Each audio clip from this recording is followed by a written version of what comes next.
श्री राम जय राम श्री राम जय राम जय राम श्री राम जय राम जय जय राम।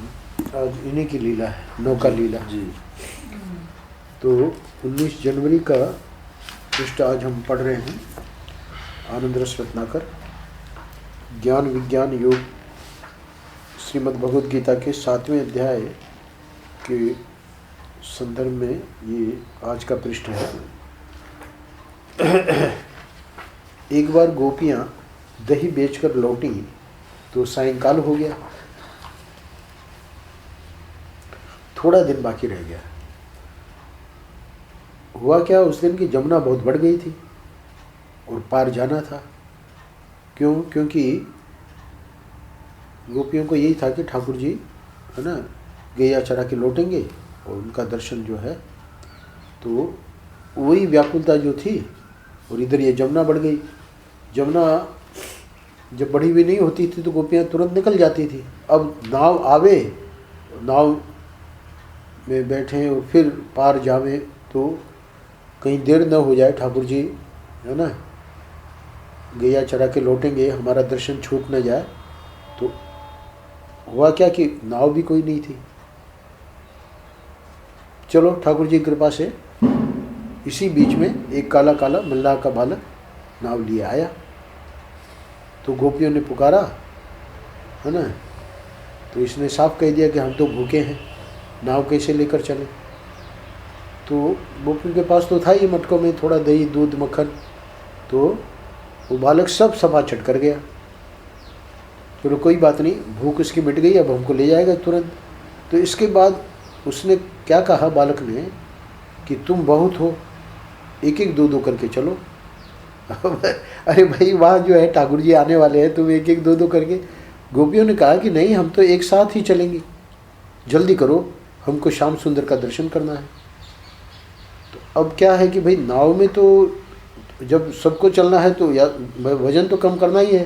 बोले ये मटके फेंको। महर्षि कह रहे हैं कि ग्वालिनों ने कृष्ण दर्शन की उत्कट लालसा से अपने मटके जमुना जी में फेंक दिए। कोई उसमें देर नहीं लगाई, कोई चूचा नहीं कि भाई ये जैसे बोले जल्दी ले चले। अब उसके भी नखरे देखिए। बाद में कहा कि तुम्हारे आभूषण बहुत भारी है, उनको भी जमुना जी में फेंकवा दिया। बाद में बोला कि तुम्हारे कपड़े भी भारी भारी हैं, उनको भी जमुना जी में फेंकवा दिया। बाद में किसी तरह जब नौका लेकर चला तो अब उसके नखरे देखिए। बोला कि गोपियों अब तो हमसे नाव चला ही नहीं जाती है, अब क्या हो गया। बोले बहुत खा करके मेरा शरीर जरा भारी हो गया है, तो अब क्या करोगे क्या तुम। बोले मैं लेटता हूँ और तुम हमारे पाँव दबाओ, नाव को छोड़ दो, जमुना जी में बहने दो। तो ये सब चलता रहा यहाँ, क्योंकि वहाँ प्रसंग लंबा है तो एक ही पृष्ठ में लेना था, उसको संक्षेप किया है मैंने, है ना। तो आखिर में क्या हुआ कि वो कहता है कि नाव तो अब डूब जाएगी। अब नाव डूबने की बात जब उसने कही उसने बालक ने, तो गोपियाँ कहती हैं कि कोई उपाय करो जिससे हम जल्दी पार हो जाएं, श्याम सुंदर का दर्शन करें, नाव का डूबना ठीक नहीं है।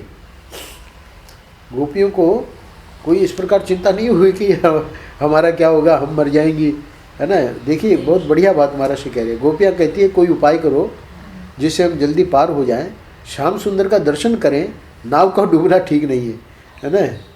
नाव का डूबना क्यों नहीं ठीक है? क्योंकि श्याम सुंदर के दर्शन नहीं होंगे।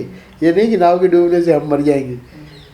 तो उपाय ऐसे करो कि श्याम सुंदर का दर्शन जो है वो मिल जाए कैसे भी करके। परम पूज्य महर्षि कह रहे हैं यहाँ, ये जो वाक्य है ये इस पृष्ठ का हृदय है। गोपियों के मन में ये ख्याल है कि हम जल्दी श्याम सुंदर के पास पहुँचे, इसलिए सब कुछ त्याग करती जाती हैं, सब कुछ सहती जा रही है। उसका मल्लाह बालक का क्या क्या नहीं सहा उन्होंने। आभूषण फेंकवा दिए, कपड़े फेंकवा दिए, मटके फेंकवा दिए, है ना। उसके अपने पांव दबाए उसने, उधर से सब माल सपा चट कर गया। चलो वो तो कोई बड़ी बात नहीं है। तो कह रही हैं महर्षि, परम पूज्य महर्षि कह रहे हैं कि सब कुछ त्याग करती जा रही है, किस लिए? हम जल्दी श्याम सुंदर के पास पहुँचे, और सब कुछ सहन करती जा रही है। ये इसका हृदय है इस पृष्ठ का। क्यों? क्योंकि अगर हम लोगों को श्याम सुंदर के पास पहुंचना है तो इसका तरीका यही है। ये त्याग की और सहन शक्ति की अगर हमारे में सामर्थ्य नहीं आएगा तो ये सब अध्यात्म जो है सिर्फ वाणी का विलास, इसका कोई अर्थ नहीं। गोपियों के मन में ये ख्याल है कि हम जल्दी श्याम सुंदर के पास पहुँचे, और बिल्कुल इस लीला में आप देखिए कि बिना किसी हिचकिचाहट के वो सब कुछ त्याग भी करती जा रही है, सब कुछ सहती जा रही है। चलो अब आगे देखो इस लीला में क्या होता है। अंत में उसने कहा कि अब हमसे मंत्र लो, नहीं तो नाव डूब जाएगी। क्योंकि वहाँ जब उसने कहा कि नाव डूब जाएगी तो गोपियों ने कहा कि भाई कोई भी उपाय करो, क्योंकि नाव डूबना ठीक नहीं है।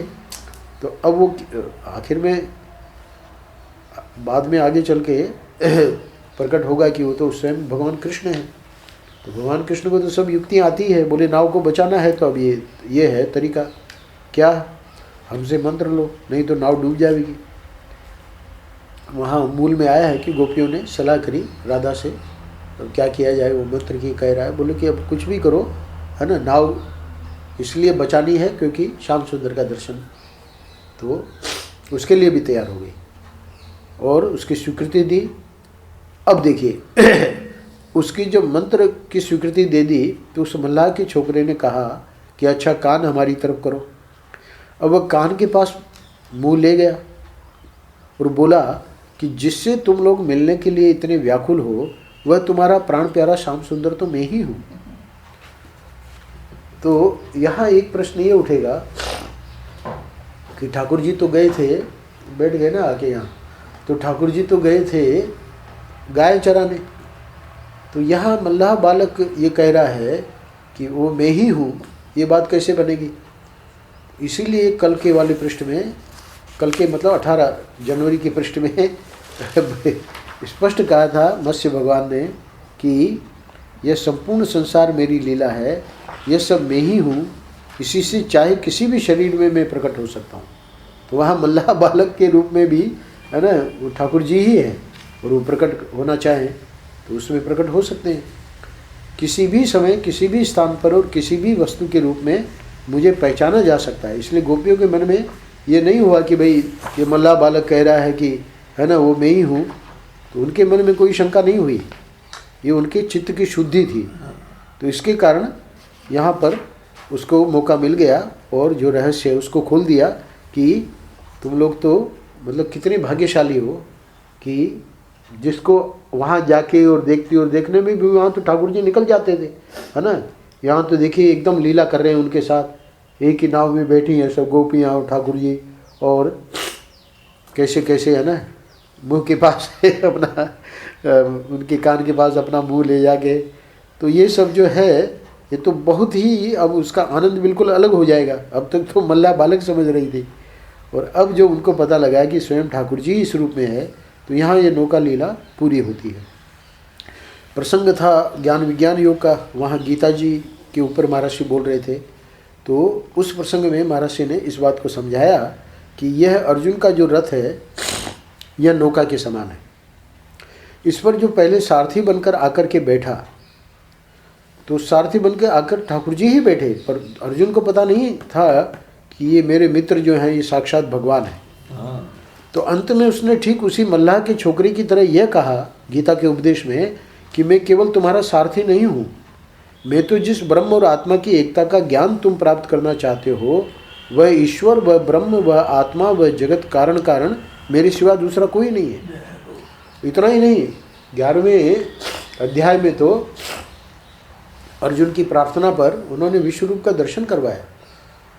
क्योंकि यहाँ ये तो अर्जुन का वाला तो थोड़ा सा वैसा है ना प्रसंग कि मित्र ही मानता रहा, पर चौथा अध्याय, 5वां अध्याय, 6ठा अध्याय, 7वां अध्याय, 8वां अध्याय, 9वां अध्याय, 10वां अध्याय, यानी वहाँ तो हद हो गई। विभूति योग में तो भगवान ने जो जो चीज़ें हैं सब कहा कि मैं ही हूँ उस रूप में।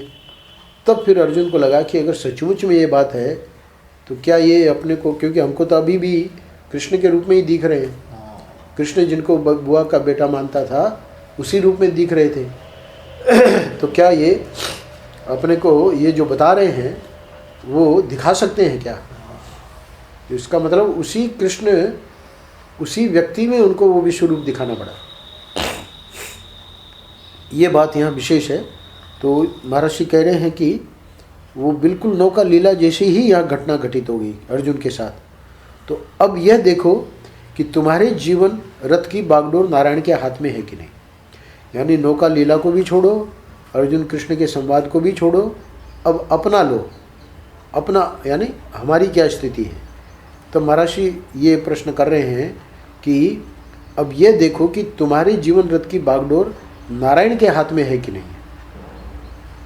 तो ये प्रश्न बहुत ही गंभीर प्रश्न है। बोले कि लगता तो नहीं कि नारायण के हाथ में है। महर्षि कह रहे कि ना होए तो अभी कुछ बिगड़ा नहीं है। क्यों? अनादिकाल से अब तक जो भूल हुई सो हुई, अब सावधान हो जाओ और नारायण के हाथ में अपने रथ की बागडोर संभला दो। और देखो वह नारायण कह रहा है कि मैं सिर्फ तुम्हारा अंतर्यामी सारथी नहीं हूँ। सारथी होना माने अंतर्यामी होना, अंतर्यामी माने भीतर रहकर जानने वाला नहीं होता, चलाने वाला होता है।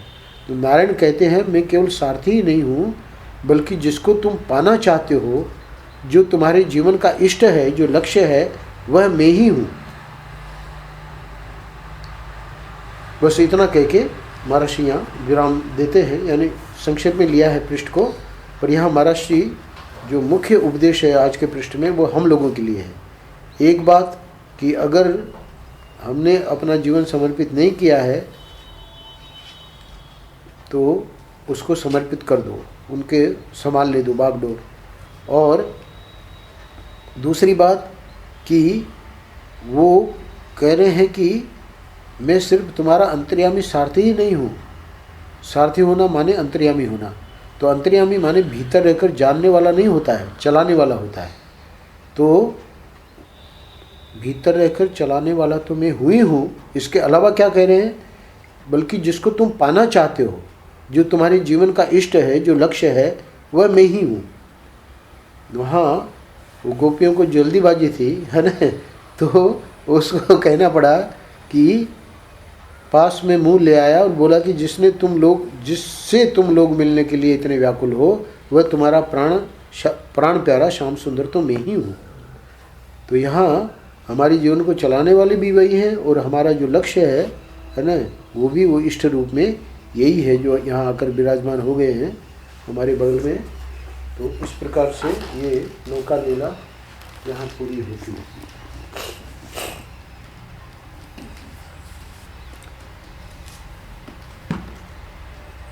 इनको चॉकलेट बढ़िया वाला दिया जाए, हमारे पास है।